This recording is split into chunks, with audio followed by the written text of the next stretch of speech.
বাংলাদেশ পুলিশের সাবেক আইজি এবং সাবেক পুলিশের প্রভাবশালী কর্তা ডক্টর বেনজির, যিনি র্যাবের ডিজি থাকাকালীন সময় র্যাবের যে কর্মকাণ্ড, সেই কর্মকাণ্ডের কারণে এই বাহিনীটি আমেরিকার স্যাংশনের আওতায় পড়েছে। তো তার সম্পর্কে বাংলাদেশে প্রচুর বিতর্ক রয়েছে। তার বন্ধুদের নিকট তিনি খুবই সজ্জন, তিনি খুবই পরোপকারী এবং তিনি যাদেরকে ভালোবাসেন তাদেরকে ওন করেন এবং আপনজন প্রিয়জনের কাছে তিনি খুবই প্রিয় একজন ব্যক্তিত্ব। একই সঙ্গে তিনি তার শত্রুদের জন্য জম, রীতিমতো জম।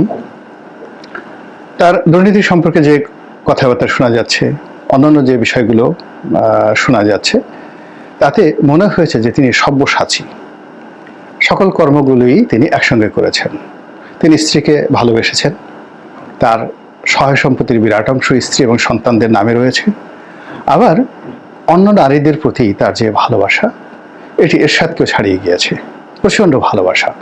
এবং আজ পর্যন্ত কোনো নারী তার বিরুদ্ধে কোনো অভিযোগ করেননি যে আমাকে বেনজির সাহেব ঠকিয়েছেন, আমার দেহ নিয়েছেন, মন নিয়েছেন, কিন্তু আমাকে কোনো কিছু দেননি। কোনো নারী এখন পর্যন্ত অভিযোগ করেননি। এবং সেই নারীদের তালিকায় বাংলাদেশের পিলে চমকানো, হৃদয় কাঁপানো অনেক সুন্দরী অস্পরা রয়েছে। তারা বাংলাদেশে বহাল তবিয়তে আছেন, এখনও তারা ঘোরাফেরা করছেন, কিন্তু কেউ বেনজির সম্পর্কে কোনো কটূক্তি করেননি। আর বেনজিরের সঙ্গে সম্পর্ক থাকার কারণে তাদেরকেও কেউ পরিহার করেনি। এখন তারা আগের মতোই সবকিছু চালাচ্ছেন। এরপর সে টাকা পয়সা উপার্জন করে রিসোর্ট করেছেন, 5 স্টার হোটেল করেছেন, দুবাইতে ব্যবসা বাণিজ্য করেছেন, যা এখন প্রচার করা হচ্ছে। তো তাই যদি হয় তাহলে তো সে অন্য সব ঘুষখোরের মতো কেবলমাত্র বেগমপাড়াতে বাড়ি করেননি। সে কৃষি খামার করেছে, রিসোর্ট করেছে, কক্সবাজারে 5 স্টার হোটেল করেছে, আরও জায়গা জমি করেছে, এমনকি গরুর খামার করেছে। তো এই যে একটা লোক, সেই লোক আবার সবাইকে টেক্কা দিয়ে চোখের পলকের মধ্যে নিরাপদ সময়ে সে দেশের বাইরে চলে গেছে। তার একটা পশমে কেউ টাচ করতে পারেনি। আবার দেশের বাইরে গিয়ে সে যখন চেয়েছে যে আমি চুপচাপ থাকবো, সারা দেশ চুপচাপ থেকেছে, তাকে নিয়ে কেউ আলোচনা করেনি।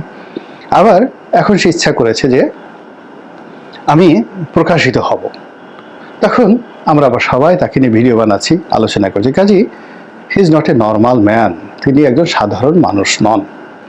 তো তিনি এই যে হঠাৎ করে যে আবির্ভূত হলেন, এটির একটা বিশাল সোশ্যাল, পলিটিক্যাল, ইকোনমিক যে ইম্প্যাক্ট বাংলাদেশের রাজনীতিতে রয়েছে, এটি নিয়েই মূলত আজকে এই আলোচনা করব। প্রথমত হলো যে আওয়ামী লীগ বেনজির সাহেব, আজিজ সাহেব, এদেরকে একটা সময় প্রমোট করেছে এবং তারা মনে করেছে যে যত কিছু হোক না কেন জেনারেল আজিজের মতো একজন সেনা প্রধান তাদের দরকার, আর বেনজিরের মতো পুলিশ প্রধান তাদের দরকার। আমি এই দুজনের নামই নিলাম। কিন্তু পরবর্তীতে আওয়ামী লীগের যারা লোকজন, তারা সুশীল হওয়ার চেষ্টা করেছেন এবং এই দুজনের সম্পর্কে যে বিতর্ক তৈরি হয়েছে, তাদেরকে টার্গেট করে দেশি এবং বিদেশি মিডিয়াতে যে সকল প্রচার হয়েছে, বিশেষ করে এই দুজনের পদ পদবি চলে যাওয়ার পর এবং জাতিসংঘে তাদেরকে নিয়ে আলোচনা হয়েছে, আমেরিকা তাদেরকে নিষেধাজ্ঞা দিয়েছে এবং আল জাজিরা তাদেরকে নিয়ে যখন রিপোর্ট করেছে, অন্যান্য পত্রপত্রিকা রিপোর্ট করেছে, তখন আওয়ামী লীগ আর তাদেরকে ওন করেনি। একইভাবে রাজনৈতিক অঙ্গনেও আওয়ামী লীগ যেমন জাহাঙ্গীরকে, গাজীপুরের মেয়র জাহাঙ্গীরকে ওন করেনি। তারা সুশীল হওয়ার চেষ্টা করেছে। কিন্তু এই বিপদের সময় তারা মনে করছেন, আওয়ামী লীগ মনে করছেন যে তাদের কমান্ডে যদি বেনজির থাকতো, অর্থাৎ বেনজিরের চাকরি যদি এক্সটেন্ড করে তারা এই মামুন সাহেবের পরিবর্তে, মামুন সাহেব দুর্বল একজন মানুষ, তার পরিবর্তে যদি বেনজিরকে রাখতো তাহলে এই ঘটনা ঘটতো না। কিংবা জেনারেল তারেক সিদ্দিকের পরিবর্তে যদি জেনারেল আজিজকে মিলিটারি উপদেষ্টা বানানো হতো, স্বরাষ্ট্রমন্ত্রী বানানো হতো, এমপি বানানো হতো, দায়িত্ব দেওয়া হতো, তাহলে আজকের যে অবস্থা শেখ হাসিনা সেটা হতো না। সামহাও তাদের মধ্যে এই উপলব্ধিটা কাজ করেছে। আর এই উপলব্ধিটা কাজ করার কারণেই আওয়ামী লীগের যে প্ল্যাটফর্ম, সেই প্ল্যাটফর্মে হঠাৎ করে বেনজিরের অভ্যুদয় হয়েছে। এবং তিনি যে কথাটি বলেছেন সেই কথাটি স্পষ্টতই যাকে বলা হয় এখন যারা ক্ষমতায় আছেন তাদের জন্য একটি মানে সতর্ক সংকেত বলে ভুল হবে, এটিকে লাল সালাম বলতে পারেন। লাল সালাম মানে এটা যুদ্ধের ইঙ্গিত, একটি গৃহযুদ্ধের ইঙ্গিত, একটি সংঘর্ষের ইঙ্গিত। তিনি যেটি বলেছেন, আমরা যেটা দেখলাম সামাজিক মাধ্যমে, যে পুলিশ বাহিনী শতকরা 90% আওয়ামী লীগ মাইন্ডেড, আওয়ামী লীগের রিক্রুট করা, তাদের অনেকের সঙ্গে তার যোগাযোগ আছে, থাকাই স্বাভাবিক, এবং পুলিশ আওয়ামী লীগের নেতাকর্মীদেরকে সাহায্য করবে যদি তারা পলিটিক্যালি অর্গানাইজ হতে পারে। বোঝার চেষ্টা করুন। তো এই যে তার এই বক্তব্য এবং আওয়ামী লীগের প্ল্যাটফর্ম ব্যবহার করে এটি নির্দেশ করে যে আগামীতে একটা বৃহত্তর সংঘর্ষের দিকে আমরা এগোচ্ছি। এবং তারই প্রেক্ষাপটে দেখা গেল যে বেশ কয়েকজন পুলিশ কর্মকর্তা, এসপি লেভেলের 3 জন কর্মকর্তা আর একজন ডিআইজি, তারা সবাই একেবারে আওয়ামী লীগের ডেডিকেটেড। মানে আওয়ামী লীগের কোন এমপি যদি 5 বার জয় বাংলা বলতেন, এরা 20 বার জয় বাংলা বলতেন। এবং পুলিশ বাহিনীকে বিভিন্ন অ্যাঙ্গেলে তারা যেভাবে ব্যবহার করেছেন, সেটা পুলিশ বাহিনী, আওয়ামী লীগ, রাষ্ট্র এর মধ্যে কোনো পার্থক্য ছিল না। সবাই আলোচিত, বিতর্কিত এবং কর্মকর্তা হিসেবে যথেষ্ট দাপটের সঙ্গে তারা দায়িত্ব পালন করেছেন, সীমাহীন দায়িত্ব পালন করেছেন। তো এরকম 4 জন কর্মকর্তাকে গ্রেপ্তার করা হয়েছে, যাদেরকে এখনো চাকরি থেকে ওএসডি করা হয়নি, তাদেরকে গ্রেপ্তার করা হয়েছে বেনজির সাহেবের এই কথা বলার সঙ্গে সঙ্গে। আবার দ্বিতীয় যে ঘটনা ঘটেছে 2014 এবং 2018, আমি দেখলাম যে বিভিন্ন সামাজিক মাধ্যমে যারা ডিসি এবং এসপি ছিলেন তাদের একটা তালিকা সোশ্যাল মাধ্যমে ঘুরে বেরিয়েছে এবং তাদেরকে যে কোনোভাবে চাকরিচ্যুত করা, গ্রেপ্তার করার জন্য উঠে পড়ে এখন যারা আছেন তারা লেগেছেন এবং এটা হবেই।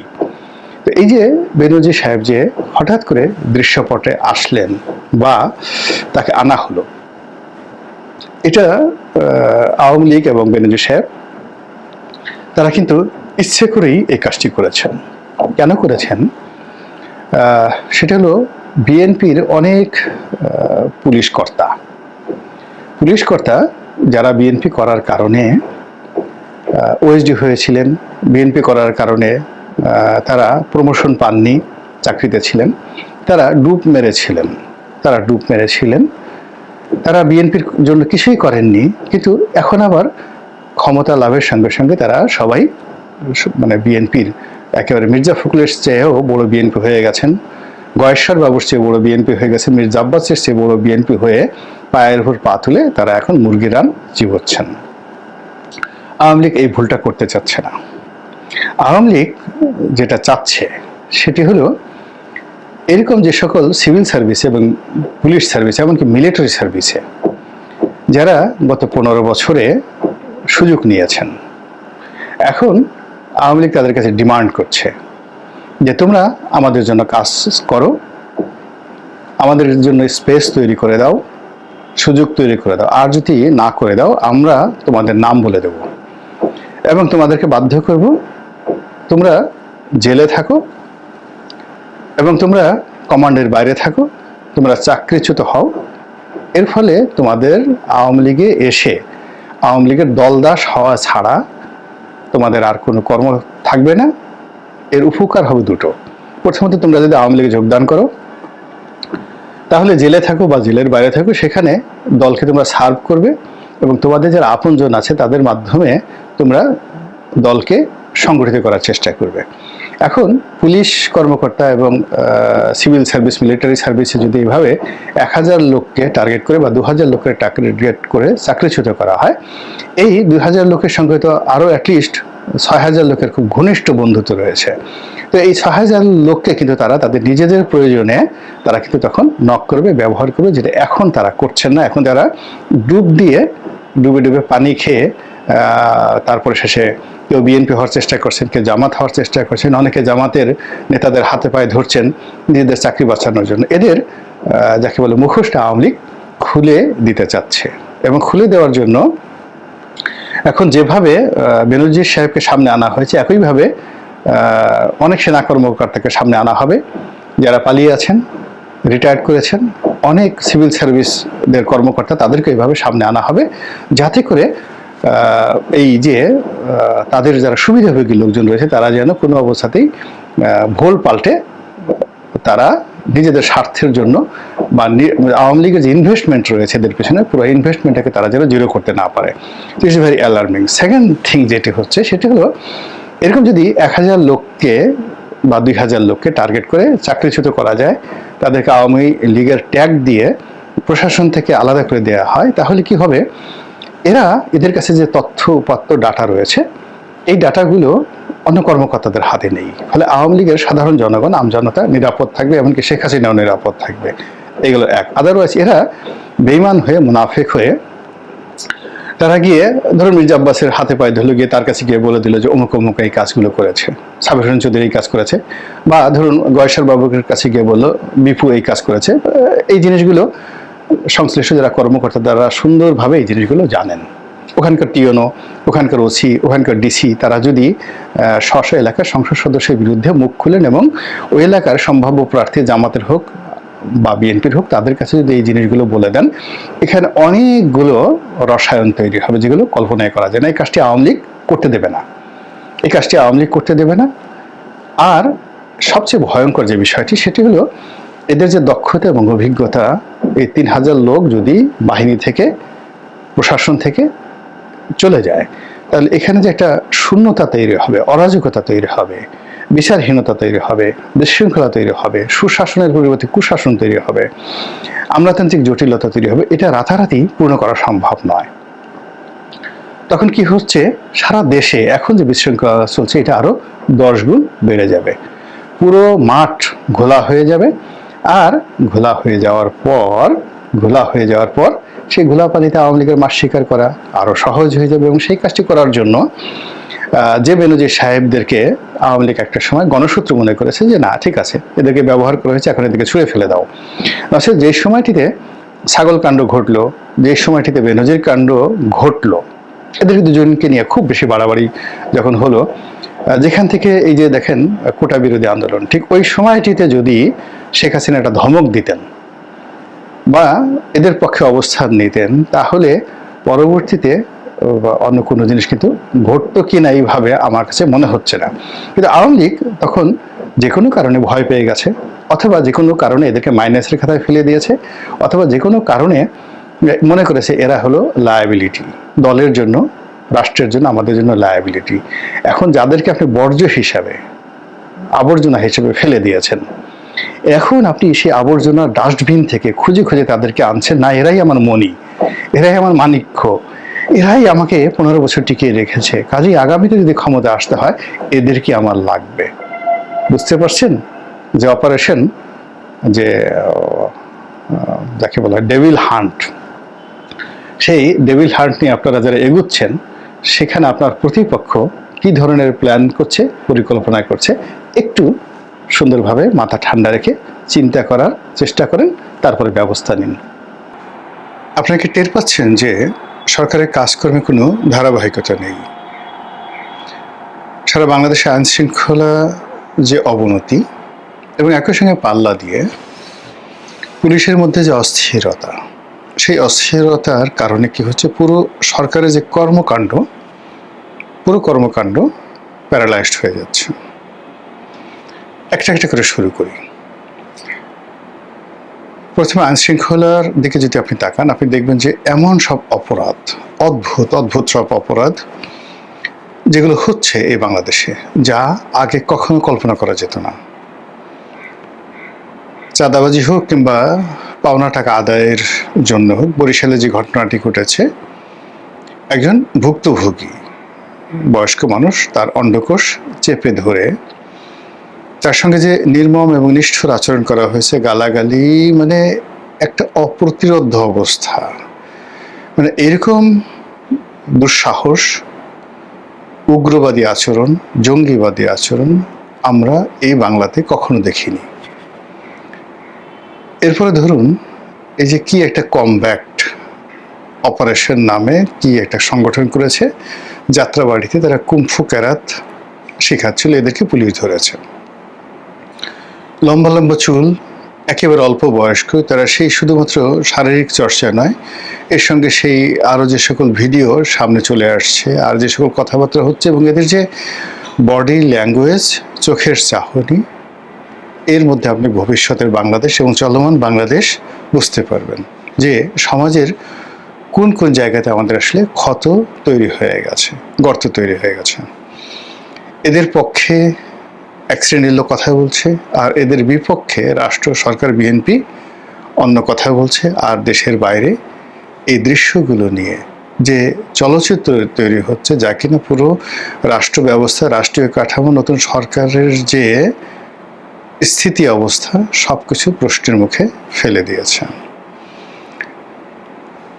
আপনি যদি আইন অঙ্গনে যান, সেখানে গিয়ে দেখবেন যে সুপ্রিম কোর্টে, যেটা বার কাউন্সিল বলেন, বাংলাদেশ বার কাউন্সিল, কিংবা ধরুন অ্যাটর্নি জেনারেলের অফিস, তারপরে সেখানে সরকার দলীয় আইনজীবী যারা আছেন তারা, এদের মধ্যে যে অন্তর্কলহ, দ্বন্দ্ব, সংঘাত, বিবাদ, বিসংবাদ, সব কিছু এত চরম আকার ধারণ করেছে, যার ফলে উচ্চ আদালত থেকে নিম্ন আদালতের পুরো বিচার ব্যবস্থা এতটা মারাত্মকভাবে বিঘ্নিত হচ্ছে, যেটি ইতিপূর্বে কখনো হতো না। এমনি ইনুর জমানাতে প্রায় সকল বিচারালয় একেবারে নেহায়েত শুধু তারিখ পরিবর্তন করার, নতুন একটা তারিখ দেওয়া, এই কাজের মধ্যেই তাদের দৈনন্দিন কর্মপরিধি তারা সীমাবদ্ধ রেখেছে। গুরুত্বপূর্ণ সিদ্ধান্ত দেওয়া, কোনো মামলা নিষ্পত্তি করা, ঝুঁকি নেওয়া, এই জিনিসগুলো আসলে আইন আদালতে গত 18 মাসে, অর্থাৎ ইনুর জমানাতে যেটা হয়নি, সেটি এই বিএনপির জমানাতে এসেও হচ্ছে না। অধিকাংশ এখানে যে সকল দুর্নাম, বদনাম, ঘুষ, দুর্নীতি, অনিয়ম, মারামারি, কাটাকাটি, যা কিছু শোনা যাচ্ছে, যা কিনা আমাদের পুরো সিস্টেম তার মধ্যে একটা কলঙ্ক তৈরি করে ফেলেছে। এরপর যেটি হচ্ছে সেটি হলো দেশ এবং বিদেশের যে রাজনৈতিক পরিবেশ পরিস্থিতি। ভারতের সঙ্গে আমাদের কেমন সম্পর্ক যাবে, পাকিস্তানের সঙ্গে কেমন সম্পর্ক, আমেরিকার সঙ্গে কেমন সম্পর্ক, চীনের সঙ্গে কেমন সম্পর্ক, মায়ানমারের সঙ্গে কেমন সম্পর্ক, এগুলো নিয়ে প্রায় প্রতিদিনই আমরা নিত্য নতুন গীত শুনছি। সামাজিক মাধ্যমে জামাতের যারা লোকজন তারা এক ধরনের কথা বলছেন, বিএনপির লোকজন তো আসলে এই মুহূর্তে ওইভাবে কেউ কথা বলছেন না, আর আওয়ামী লীগের লোকজন রীতিমতো ফাটিয়ে ফেলছেন, ইচ্ছামতো তথ্য দিচ্ছেন, অপতথ্য দিচ্ছেন, বানোয়ার তথ্য দিচ্ছেন। এবং সেইগুলো ধরুন যদি আওয়ামী লীগের 5 থেকে 6 কোটি লোক সেই তথ্যগুলোকে নাড়াচাড়া করে, আর তার সঙ্গে সঙ্গে যদি বিএনপি জামাতের 5% to 10% লোকের দ্বারা ইনফ্লুয়েন্স হয়, পুরো সরকার ব্যবস্থার মধ্যে একটা ঝাঁকুনি লেগে যায়। এবং এই অবস্থাতে সরকার গত 4 মাসে দাঁড়িয়ে একটা কাজ করবে এবং সেই কাজের একটা ধারাবাহিকতা বজায় রাখবে, এটি সম্ভব হচ্ছে না। পুলিশের নিয়োগ বদলি নিয়ে যা কিছু হচ্ছে একেবারে ওপেন সিক্রেট। একজন ওসি পদে নিয়োগ পেতে কয় টাকা লাগে, এসপি পদে নিয়োগ লাভ করতে কত টাকা লাগে, এসপি, ওসি বা 25 বছর চাকরি হয়ে গেছে এরকম অভিজ্ঞতা সম্পন্ন কর্মকর্তা, একেবারে এডিশনাল আইজি পর্যন্ত, মানে কনস্টেবল থেকে এডিশনাল আইজি পর্যন্ত টার্গেট করে করে যেভাবে চাকরি থেকে বাদ দেওয়া হচ্ছে, যদি চাকরিতে থাকতে চাও এটা করতে হবে, আর যদি চলে যেতে চাও চলে যাও। এরপরে যে জায়গাগুলো ভ্যাকুয়াম খালি হচ্ছে, সেই জায়গায় যারা নিয়োগ পেতে চাও তাদেরকে এই কাজগুলো করতে হবে। আপনারা আশা করি বুঝতে পেরেছেন। এর ফলে পুরো পুলিশ বাহিনীর মধ্যে যেটিকে বলা হয় বেদনা, প্যানিক, এগুলো ছড়িয়ে পড়েছে।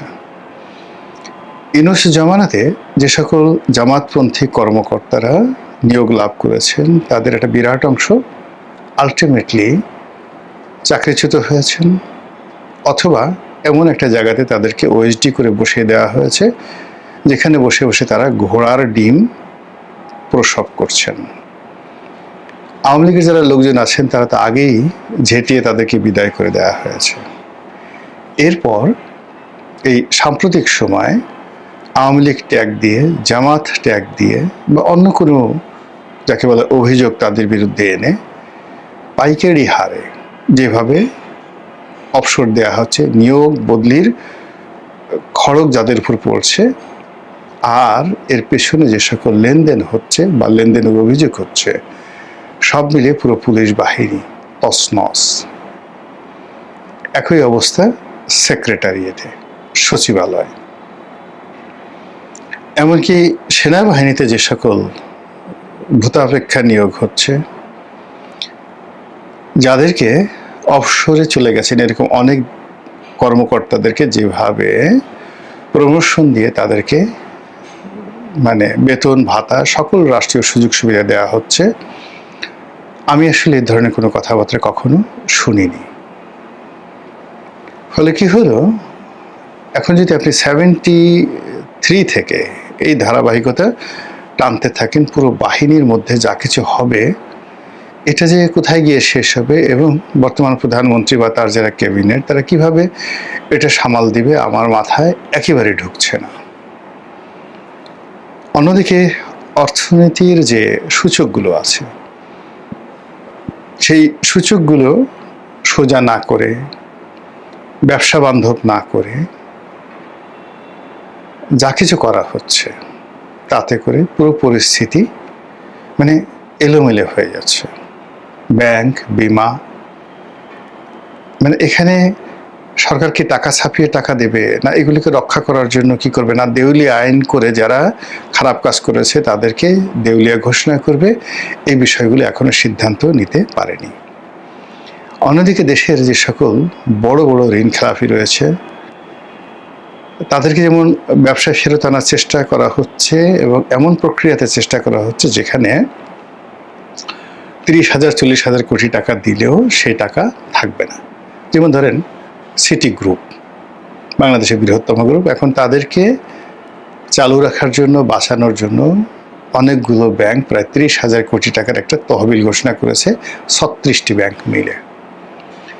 কিন্তু সমস্যা হলো যে তারা বড় বড় দুটো প্রজেক্ট করেছে, যেই দুটো প্রজেক্টে আনুমানিক 12,000 কোটি টাকা তাদের বিনিয়োগ। তো এই দুটো প্রজেক্ট তাদের গলার কাটা। এখন এই দুটো প্রজেক্ট রেখে, এই অবস্থায় রেখে তারা কোনো অবস্থাতেই 1 লক্ষ কোটি টাকা তাদেরকে দেওয়া হলো তারা লাভে যেতে পারবে না। আর এই দুটো প্রজেক্টের জন্য বেশি দরকার হলো গ্যাস কানেকশন। সেই গ্যাস কানেকশন সরকার দিতে পারছে না, বরং এই গত 4 মাসে গ্যাসের যে সরবরাহ এটা আরও খারাপ অবস্থায় পৌঁছে গেছে। ফলে সিটি গ্রুপের ভাগ্যে কি আছে আমরা বলতে পারি না। 50,000 কর্মচারী, প্রায় 40,000 কোটি টাকার দেনা এবং 1 লক্ষ কোটি টাকার উপরে তাদের যাকে বলা হয় অন্যান্য যে লোন টোন সব মিলিয়ে আছে, মানে 40,000 কোটি টাকা হলো খেলাফি হয়ে গেছে, আর 1 লক্ষ কোটি টাকা টোটাল ঋণ। এই হলো ওদের অবস্থা। একই অবস্থা মেঘনা গ্রুপের। মেঘনা গ্রুপের অবস্থাও ভালো না। অন্যদিকে Bashundhara group, Neville group, S Alam group সহ এরকম আরও 10টি বড় বড় গ্রুপ যাদের বিরুদ্ধে সরকার মামলা করবে। ফলে কি হলো, এই সকল শিল্প প্রতিষ্ঠানগুলোতে রীতিমতো প্যানিক ছড়িয়ে পড়েছে। যা কিছু তারা চলছিল সেগুলো বন্ধ হয়ে গেছে। অনেক প্রতিষ্ঠানে 2 মাস 3 মাস 4 মাস যাবৎ তারা বেতন দিতে পারছে না বা মালিক বেতন দিচ্ছে না। তারা ধরে নিচ্ছে যেহেতু মামলা হবে বন্ধ করে দিতে হবে, কাজে এখানে আর লাশ টানার দরকার নেই, এখান থেকে যা পারো যতটুকু পারো সরিয়ে আমরা যেন ভবিষ্যতে যদি জেলে যাই, দেশের বাইরে চলে যাই, অন্য কোনো দুর্ভোগ দুর্দশাতে পড়ি যেন কোনো মতে ডাল ভাত খেয়ে বাঁচতে পারি, বাকিটা ফিসিবিল্লাহ। এইভাবে 10টা গ্রুপের মধ্যে প্যানিক ছড়িয়ে পড়েছে। অন্যদিকে গার্মেন্টসের যে সেক্টর, হাতে গোনা বড় বড় কিছু শিল্প প্রতিষ্ঠান যারা A to Z যাদের সার্ভিস আছে, যেমন হামিম গ্রুপ,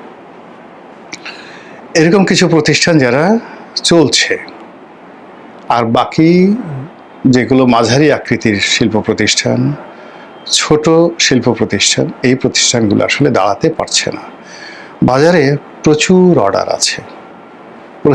আছে, বায়ার আছে, কিন্তু এই জিনিসগুলো চালু করার জন্য যে বিদ্যুৎ দরকার, গ্যাস দরকার, রানিং ক্যাপিটাল দরকার, মেশিনারিজ দরকার, বিএমআরই করা দরকার, এই বিষয়গুলো করার জন্য যে ব্যাংকগুলো তাদেরকে আর্থিক সহযোগিতা দেবে, এরকম ব্যাকবোন ব্যাংকগুলোর নেই। একটা ছোট উদাহরণ দিই, যেমন ধরুন একটা প্রতিষ্ঠানকে আমি চিনি, যে প্রতিষ্ঠানের ব্যাংকের দেনা 70 কোটি টাকা। আচ্ছা, এই প্রতিষ্ঠানে 70 কোটি টাকার বিপরীতে ব্যাংকের কাছে তাদের লিয়েন দেয়া আছে মাত্র 4 থেকে 5 কোটি টাকার সম্পত্তি, এবং ব্যাংকটা একটা প্রবলেম ব্যাংক। এখন বাংলাদেশ ব্যাংকের হিসাব অনুযায়ী এই যে 70 কোটি টাকা, এটিকে রিশিডিউল করে দেওয়া হয়েছে। ভালো কথা। এখন এই প্রতিষ্ঠানটি যে আবার নতুন করে চালু করবে, চালু করার জন্য তার বেশ কিছু মেশিনারিজ লাগবে, তার কিছু ক্যাপিটাল লাগবে, অন্তত 10 থেকে 12 কোটি টাকার ক্যাপিটাল লাগবে। এই টাকাটা তার ব্যাংক থেকে নিতে হবে। এখন সেটা কিভাবে?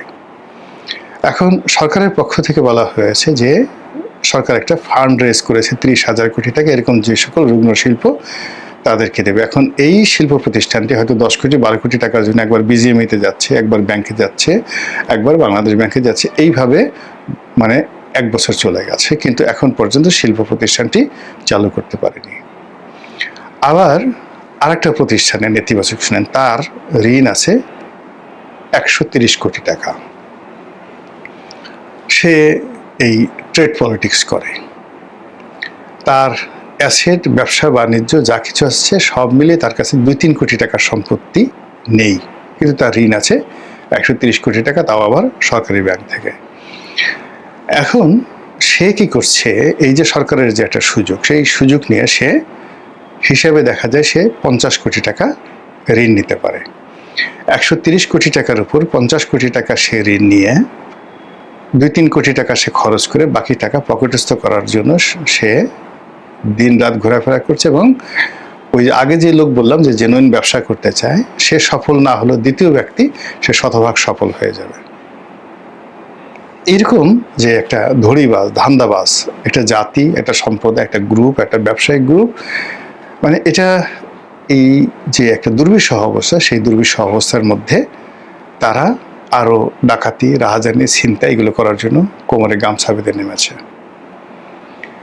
অন্যদিকে বিএনপির যে সকল নামধারী, বিএনপি নামধারী দুর্বৃত্ত রয়েছে, তারপরে যাকে বলা হয় খারাপ মানুষ রয়েছে, তারাও যার যার অবস্থান থেকে এমন সব কাজকর্ম করছে যা কিনা এই সরকার যারা পরিচালনা করবে তাদের সবারই মনোবল ভেঙে দিচ্ছে। এর ফলে সরকার তার কোনো কাজের ধারাবাহিকতা রক্ষা করতে পারছে না, সরকার ঘুরে দাঁড়াতে পারছে না। শক্ত ভিত্তির উপরে সে দাঁড়িয়ে যে একটা সিদ্ধান্ত নেবে এবং সেটা বাস্তবায়ন করবে, এটা সম্ভব হচ্ছে না। আমাদের একটা কথা আছে না যে সারা অঙ্গে তোমার ব্যথা সজনী, আমি মলম লাগাবো কোথায়? তো দেশ, জাতি, সরকার, রাজনীতি প্রায় সব ক্ষেত্রে এরকম যাকে বলা হয় বড় বড় গর্ত তৈরি হয়ে রয়েছে। এখন আপনি দোষ দিতে পারেন, যেটা আওয়ামী লীগের দোষ, এটা জামাতের দোষ, এটা বিএনপির দোষ, এটা চাঁদাবাজের দোষ, এটা দুর্নীতিবাজের দোষ, কিন্তু আপনি সেটা দিয়ে মনের ঝাল মিটাতে পারেন, কিন্তু সমস্যাগুলো তার সমাধান হচ্ছে না। রাষ্ট্র সরকার তো চলছে না, আর এর সমস্ত দায় 18 কোটি মানুষের ঘাড়ের উপর পড়েছে। আপনি আমি যার যার অবস্থানে বসে টের পাচ্ছি জীবন কত কঠিন।